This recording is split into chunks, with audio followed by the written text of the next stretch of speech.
Hey guys, new here from Baikata. Quick unboxing lang tayo dito sa... Actually, hindi naman bago to. Bali dati ng model to ni Nicky Hayden. Samahan niyo ako, tingnan natin. Dahil konti na lang yung nasa market nito. Ito, fresh production to. 2023 production to. Very limited production lang yung ginawa na ni Ari nito.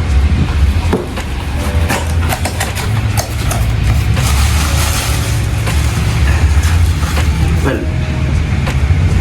lagi naman itong box ng Aray merong mga styro, marshmallow na styro, chin curtain, silicone oil manual. Standard sa Aray boxes yan. Wala siyang kasamang pin lock ang Aray, sold separately lagi yan, pati lens. Yung iba kasi naghahanap ng lens, ng extra lens, ng pin lock. Ang Aray wala. Bibilin mo lahat yan sa Aray. Hindi katulad kay Shoei. Kay Shoei kasi merong extra pin lock si Shoei kasama na. Pero ganun pa rin, si Shoei, mabayaran mo pa rin yung extra visor kung bibili ka. Ito po yan. Nicky Hayden SP. Alam ko ginamit niya sa WSBK to.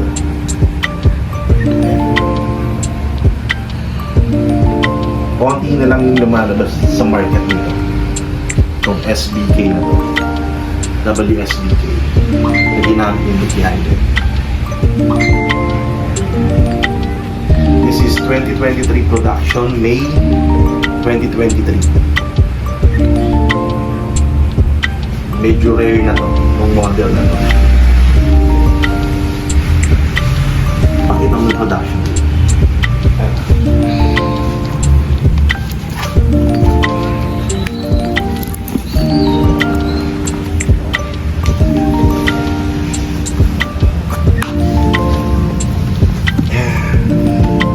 Hindi ko alam kung makikita nyo guys. Pasensya na, medyo cellphone lang ang gamit natin eh. Actually, nabili na to ng isang client natin. I-deliver ko ngayon.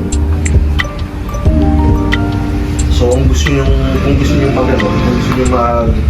mag-order or mag-pre-order, pwede naman. Meron pa sa supplier ko nito.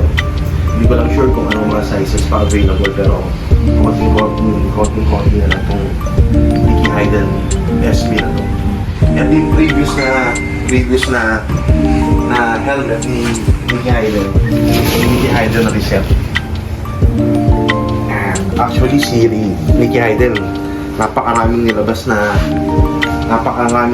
na modelo na Aray helmets. Meron pa tayong Laguna nito, kaya lang wala na akong stock dito sa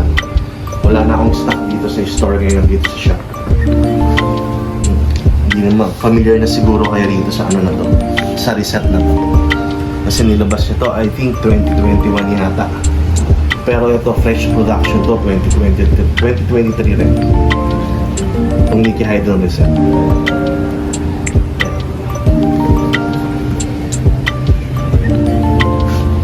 Yun lang guys, share ko lang sa inyo kasi ito, very rare na tong ano na to.